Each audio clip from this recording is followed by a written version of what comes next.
Hello dear students. आज हम लोग क्लास 7 का मैथ्स चैप्टर 4 डील करने जा रहे हैं, यानी ये पढ़ने जा रहे हैं, जिसमें आपको रेशनल नंबर्स के बारे में पढ़ना है।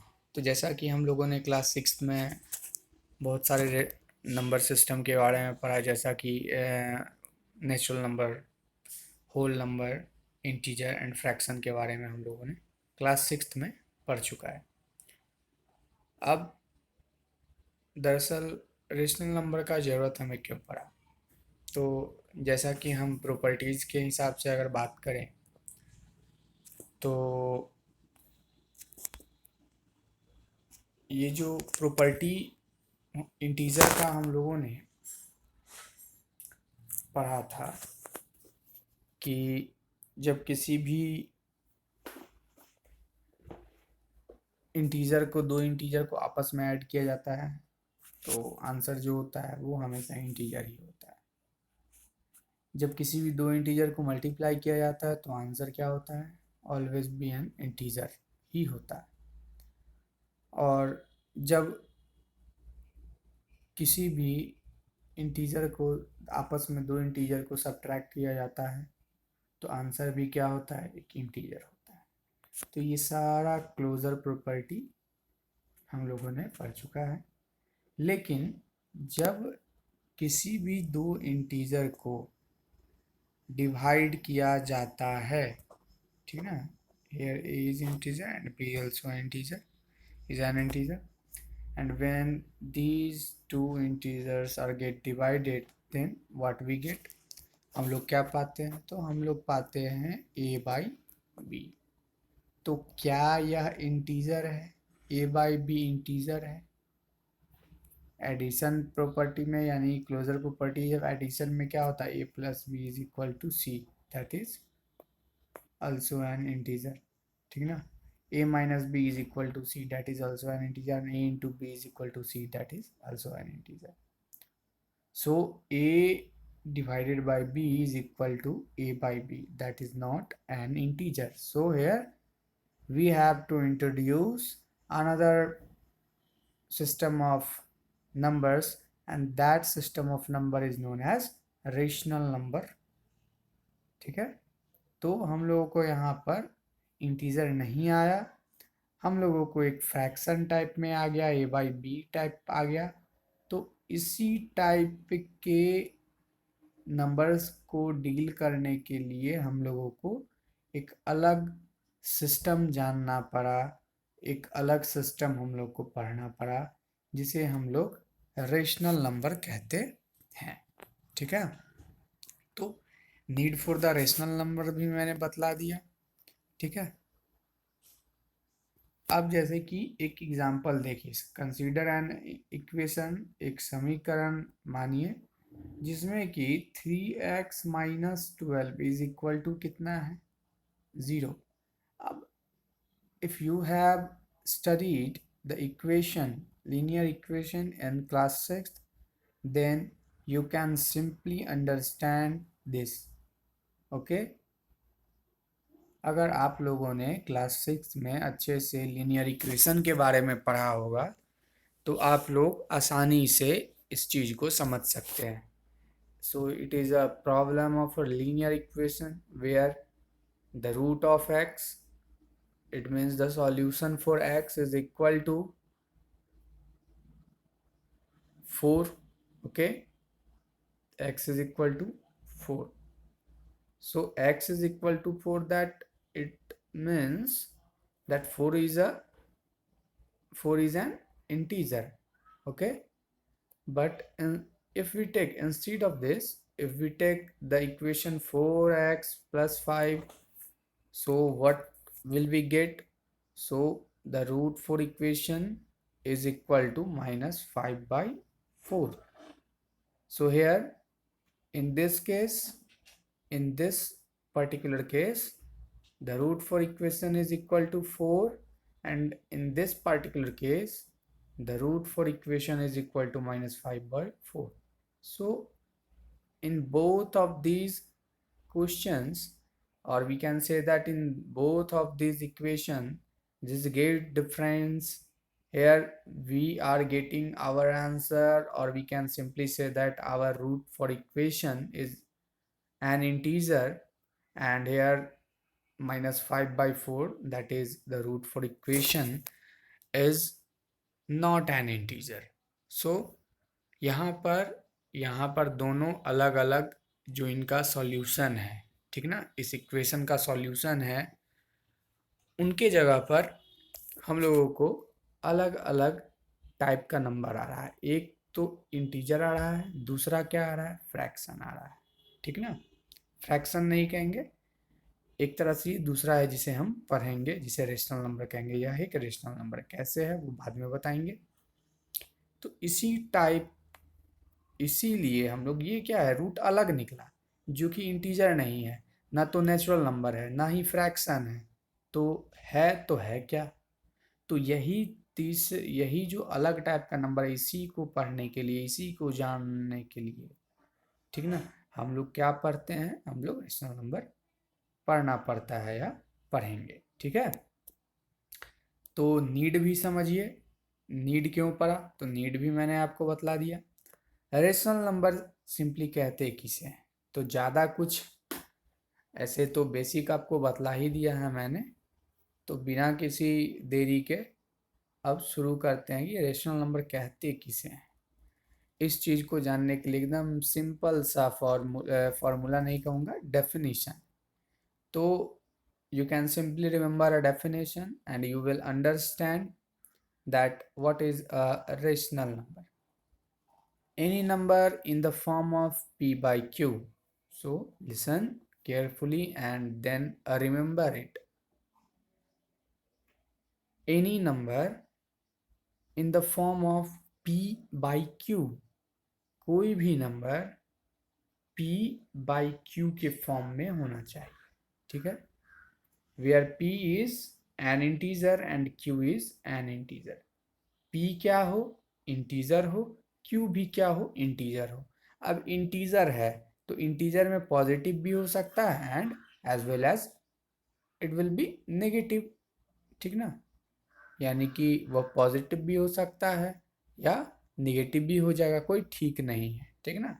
अब जैसा क्वेश्चन के अनुसार, तो p बाई क्यू के फॉर्म में सिंपली रहना चाहिए, जहाँ पर p और q दोनों इंटीजर होगा, और q जो होगा वह डेनोमिनेटर का रूप लेगा और जीरो के इक्वल टू नहीं होगा, यानी q जो होगा अदर देन जीरो, यानी यह जीरो का अगर इक्वल टू हो गया, so it is not going to be a rational number. अगर जीरो के इक्वल टू क्यू को कर देते हैं तो वह रेशनल नंबर नहीं होने वाला है, वह रेशनल नंबर नहीं होगा।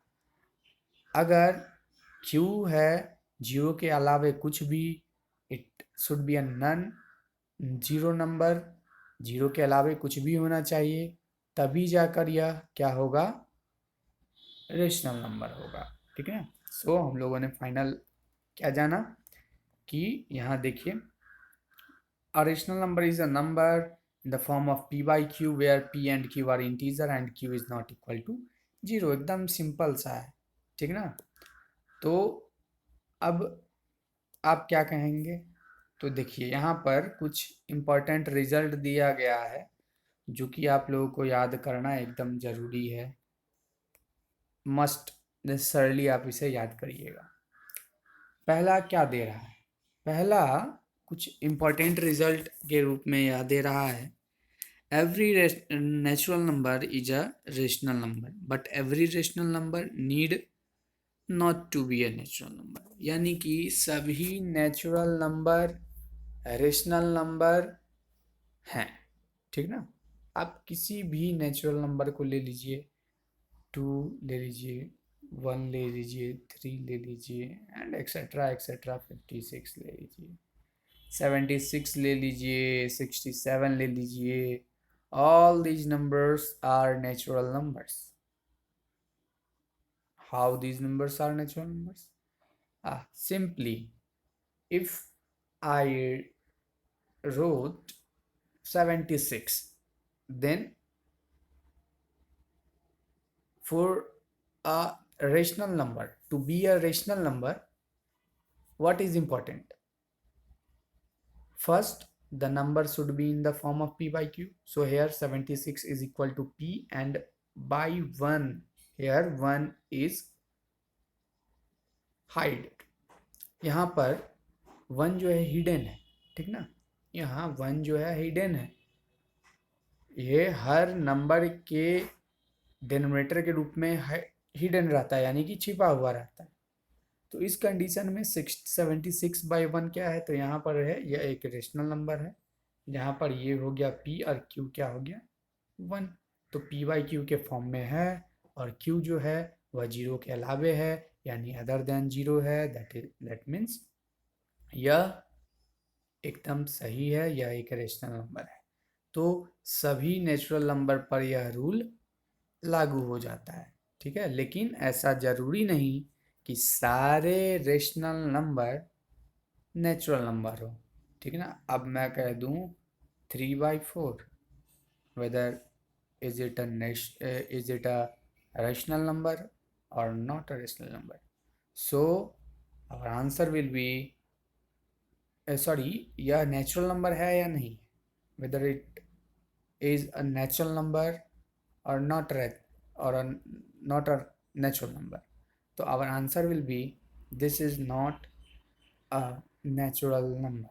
यह कोई भी नेचुरल नंबर नहीं है, यह एक फ्रैक्शन हो गया, ठीक ना। तो यह एक रेशनल नंबर कह सकते हैं, फ्रैक्शन कह सकते हैं, हो गया।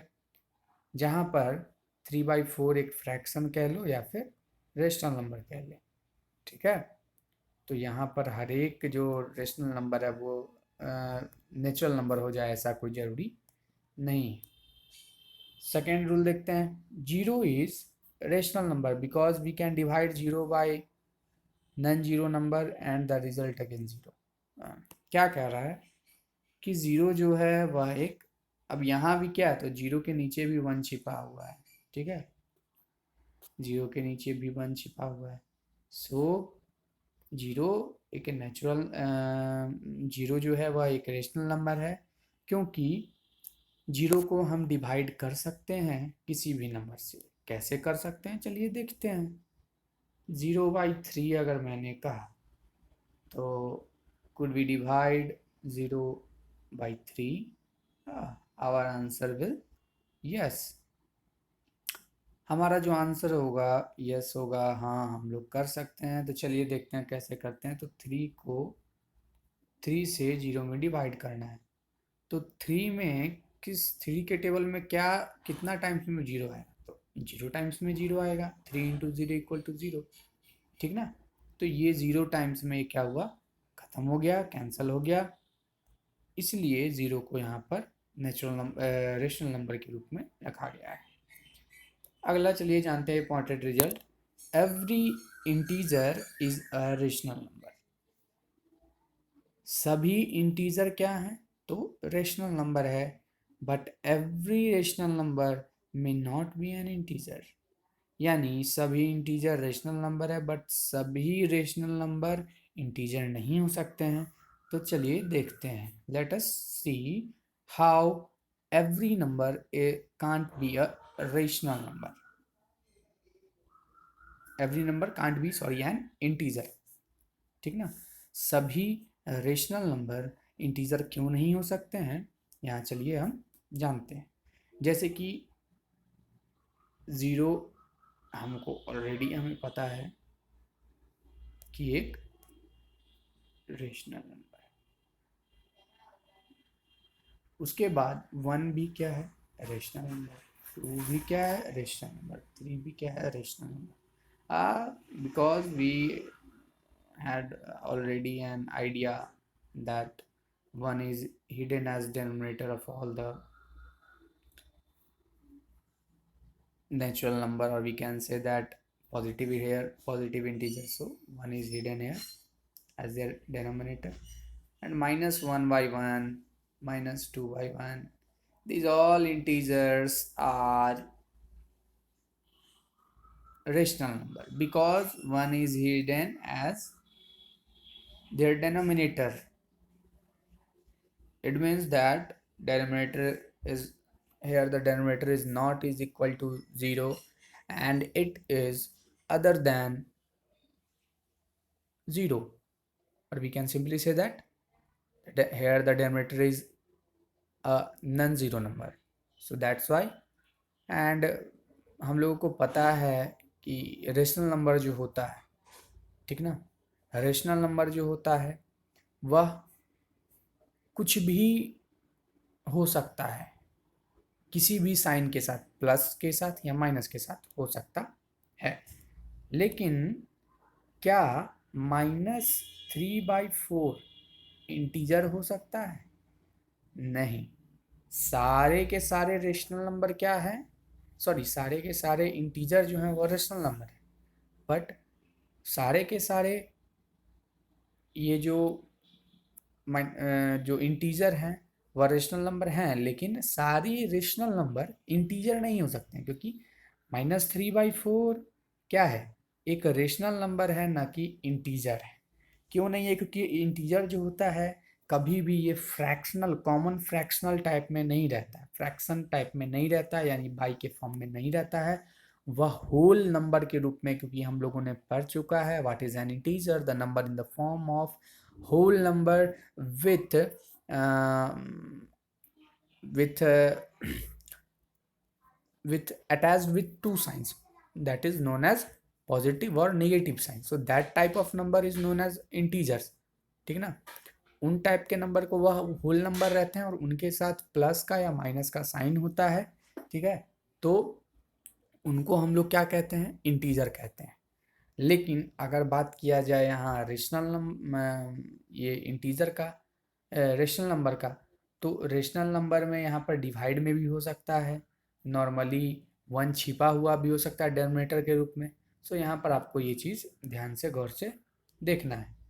तो चलिए हम लोगों ने यह जान लिया। और देखिए पॉजिटिव रेशनल नंबर एकदम सिंपल है, पॉजिटिव रहेंगे। अब देखिए पॉजिटिव में भी एक कन्फ्यूजन क्या आ जाता है कि अगर -5/3 है, ठीक ना, -5/-3 है, सो इस कंडीशन में माइनस से माइनस जब डिवाइड होता है तो प्लस हो जाता है, तो आंसर क्या होगा 5/3। तो 5/3 क्या है, इन पर पॉजिटिव साइन है, तो अगर सेम साइन, लाइक साइन अगर न्यूमरेटर और डिनोमिनेटर पी रहा है तो वो कैंसल हो जाता है, और साइन के जो होल पूरा का पूरा जो भी रेशनल नंबर है वो पॉजिटिव हो जाता है, ठीक ना। तो प्लस प्लस है तो सिंपली प्लस प्लस है तो पॉजिटिव ही होगा, लेकिन अगर माइनस माइनस दोनों पर है तो वो माइनस माइनस कैंसिल हो जाता है। It doesn't matter whether the numerator और डिनोमिनेटर इज एनी नंबर, ठीक ना, कोई भी नंबर हो, हमें उससे फर्क नहीं पड़ता। सो यहाँ पर आंसर क्या हो गया 5/3, which is a positive rational number, ठीक ना। उसके बाद अगर बात करें निगेटिव कब होगा, तो अनलाइक साइन जब होगा, सीधा सा बात, अनलाइक साइन जब भी एक नेगेटिव हो एक पॉजिटिव हो, जैसे 2/3 आप एग्जांपल में देख सकते हैं, -2/3 हो गया, फिर 5/-3 हो गया। तो यहाँ आप देख सकते हैं कि दोनों पर सिमिलर साइन नहीं है, न्यूमरेटर पर है माइनस का, यहाँ है नेगेटिव साइन, यहाँ है पॉजिटिव साइन, तो या फिर पॉजिटिव साइन या फिर नीचे नेगेटिव साइन। तो इस कंडीशन में क्या होता है, ये जो पूरा हो जाएगा हमारा क्या होगा, वो हमारा जो होगा पूरा का पूरा नेगेटिव रेशनल नंबर कहलाएगा, ठीक ना। तो इसी से रिलेटेड कुछ एग्जांपल है, आप लोग सिंपली समझ सकते हैं। अब आते हैं इक्विवेलेंट रेशनल नंबर की ओर। इक्विवेलेंट रेशनल नंबर क्या होता है, तो सिंपली जैसे हम लोग पढ़ चुके हैं इक्विवेलेंट फ्रैक्शन, एकदम जूनियर क्लास से ही पढ़ते आ रहे हैं, जैसे कि 4th-5th में पढ़े हैं हम लोग इक्विवेलेंट फ्रैक्शन के बारे में। तो इसमें भी हम लोग सेम प्रोसेस है कि अगर किसी भी, ठीक ना, कोई भी मेरा p/q क्या है,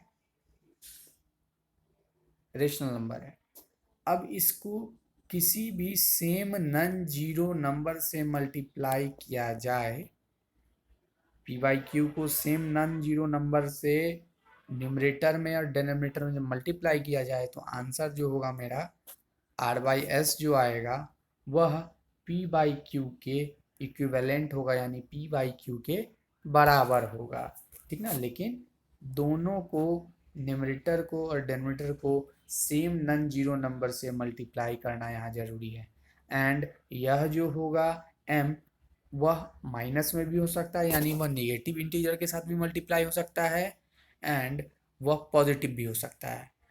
क्या मतलब हुआ कि the value of m may be a positive integer and the value of m may be an negative integer, यानी कि यहाँ नेगेटिव इंटीजर भी हो सकता है और पॉजिटिव इंटीजर भी हो सकता है।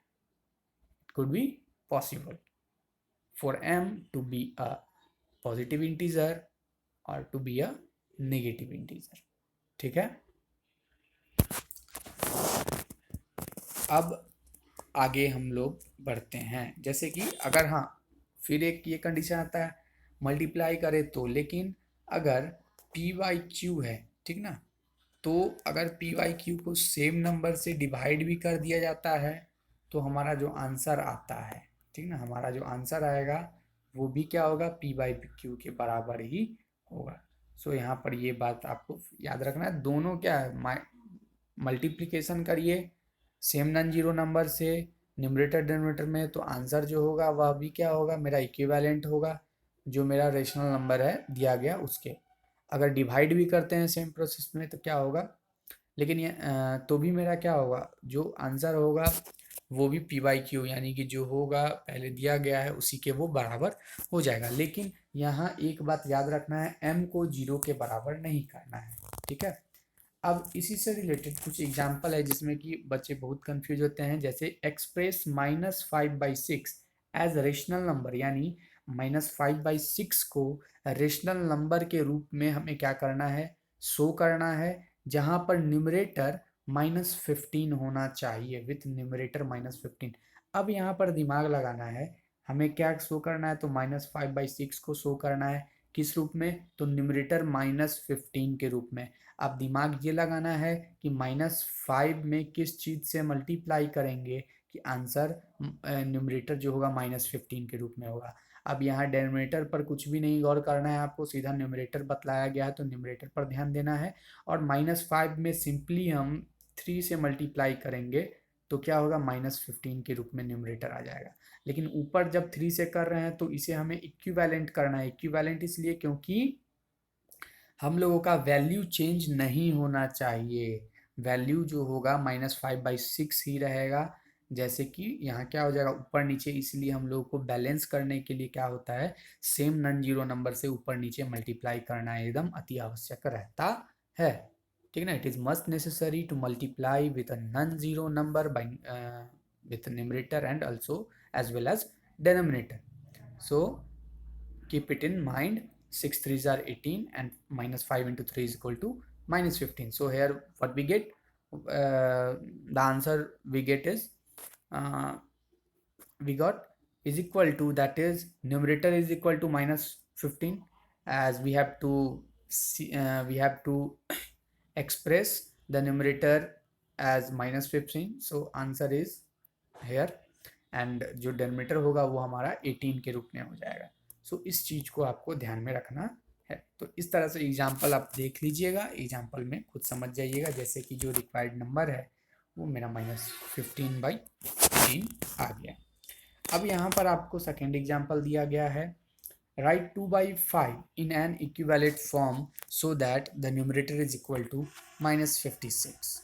ठीक है, अब आपको इसके इक्विवेलेंट फॉर्म में 2/5 को लिखना है ताकि जो न्यूमरेटर होगा वह -56 आ जाए। तो सिंपली 2/5 में किस चीज़ से, किस नॉन जीरो नंबर से उसके न्यूमरेटर और डिनोमिनेटर में मल्टीप्लाई करिएगा कि न्यूमरेटर जो है -56 के बराबर आ जाए। तो सिंपली -28 से हम लोग ऊपर नीचे दोनों में मल्टीप्लाई करेंगे तो आंसर क्या होगा हमारा, वही -56 आ जाएगा। अब बाई जो है यहाँ पर क्या होगा, -140 आ जाएगा।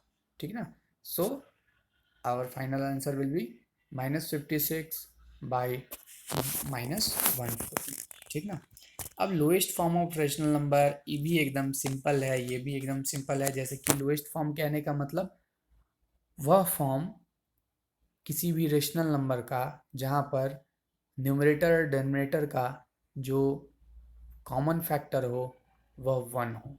ठीक ना, यानी उसका HCF 1 के अलावा कुछ भी नहीं आना चाहिए, जैसे कि 36 या फिर ऐसे कह सकते हैं अनडिविजिबल हो, ठीक ना, वो डिवाइड नहीं किए जा सकें। तो जैसे कि यहाँ पर हमारा -36/180 है, तो पहले इस कंडीशन में क्या करते हैं, दोनों का हम लोग पहले HCF निकालते हैं और साइन को थोड़ा देर के लिए भूल जाते हैं, ठीक ना। दोनों को का HCF निकालते हैं और HCF निकालने के बाद दोनों को सेम नॉन जीरो नंबर उसी HCF से डिवाइड कर देते हैं, और जब डिवाइड करके हमारा आंसर आता है वही हमारा आंसर होता है। So the lowest form of -36/180 is equal to -1/5, ठीक है ना, क्योंकि उसी तरीका से -64/256 का भी है, तो 64/256 इसका भी HCF क्या निकला, 64 निकला।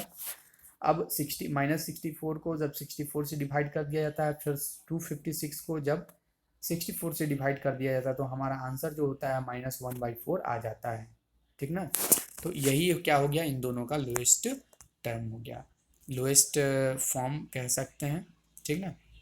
Standard form of a rational number, यानी स्टैंडर्ड फॉर्म किसे कहते हैं, तो देखिए यहाँ पर कुछ दिया गया है, a rational number p/q is said to be in standard form if denominator q is positive.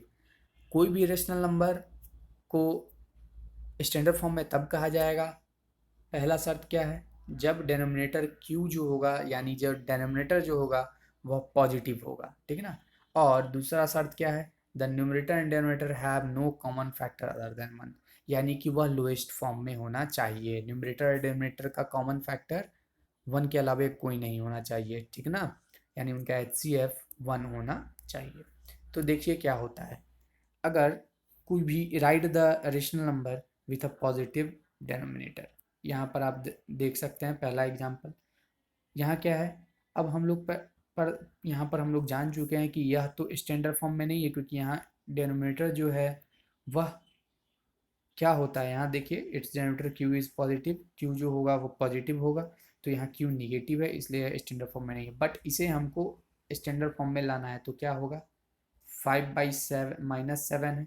अब सिंपली हम लोग इसे लाने के लिए -1 से हम लोग ऊपर नीचे मल्टीप्लाई करेंगे। ये रूल है कि आपको अगर किसी भी डिनोमिनेटर को पॉजिटिव बनाना है, अगर डिनोमिनेटर नेगेटिव है तो ऊपर नीचे -1 से मल्टीप्लाई कर दीजिए, ठीक ना। साइन का साइन कैंसिल होगा, लेकिन वैल्यू जो होगा वो मेरा चेंज नहीं होगा, ठीक ना, या -5/7 हो जाएगा, ठीक ना। तो ये क्या हो गया मेरा, ये मेरा जो हो गया वह स्टैंडर्ड फॉर्म में हो गया। दूसरा शर्त भी है कि इन दोनों का जो कॉमन फैक्टर है वह 1 के अलावा नहीं है, सो हमारा फाइनल आंसर जो होगा -5/7 हो जाएगा, ठीक ना। आगे अगर बात करें तो express the rational number in standard form, फिर से स्टैंडर्ड फॉर्म में क्या करने के लिए, तो पहला बात क्या है कि इसे आप HCF निकाले 14 और 21 का, इस कंडीशन में इसको कट करेंगे तो ये आएगा 2/3, 7 2 ज़ार 14 एंड 7 3 ज़ार 21, तो 2/-3। अब इन दोनों का एकदम सही है, ये एकदम लोवेस्ट फॉर्म में आ चुके हैं। अब हमें क्या करना है, दूसरा कंडीशन क्या अप्लाई करना था कि हमें डिनोमिनेटर पॉजिटिव लाना है, तो डिनोमिनेटर यहाँ तो निगेटिव है, तो इसके लिए क्या करेंगे हम लोग, सिंपली जो अभी रूल पर हैं कि -1 से मल्टीप्लाई कर देंगे इसे, तो -1 से मल्टीप्लाई कर देते हैं, ताकि जो स्टैंडर्ड फॉर्म है वो भी आ जाएगा, स्टैंडर्ड फॉर्म में भी हो जाएगा, और हमारा आंसर यानी कि वैल्यू भी चेंज नहीं होगा, क्योंकि ये इक्विवेलेंट फ्रैक्शन है। इक्विवेलेंट फ्रैक्शन में सेम नंबर से, यानी अगर माइनस है तो माइनस ही सही, पॉजिटिव इंटीजर है तो पॉजिटिव ही सही, दोनों को अगर न्यूमरेटर और डिनोमिनेटर को दोनों को जब इक्वल नंबर से, इक्वल इंटीजर से मल्टीप्लाई कर देते हैं, तो वैल्यू जो होता है वह कुछ भी चेंज नहीं होता है, भले ही साइन चेंज हो जाए लेकिन वैल्यू मेरा चेंज नहीं होगा, वैल्यू हमेशा वही रहेगा। तो यहाँ हो जाएगा -2/3, तो -2/3 क्या होगा, यहाँ पर क्या है कि यह एक स्टैंडर्ड फॉर्म में है, एक स्टैंडर्ड रेशनल नंबर है। क्यों है देखते हैं, पहला तो यहाँ पर डेनोमिनेटर जो है पॉजिटिव है, दूसरा कि इसका न्यूमरेटर डेनोमिनेटर का जो कॉमन फैक्टर है वह 1 है, 1 के अलावा यहाँ कुछ भी नहीं है। तो इसी तरीका से आगे भी एग्जाम्पल है, आई होप आप बना लीजिएगा। अगर आपको वीडियो नहीं समझ में आया तो आप दोबारा इसको रीवॉच करें, इसको आप दोबारा वॉच करें, और एक्सरसाइज 4.1 आप बनाएं, और कुछ भी इससे रिलेटेड प्रॉब्लम हो तो मेरे व्हाट्सएप नंबर पर भेजें। And thank you for watching the video.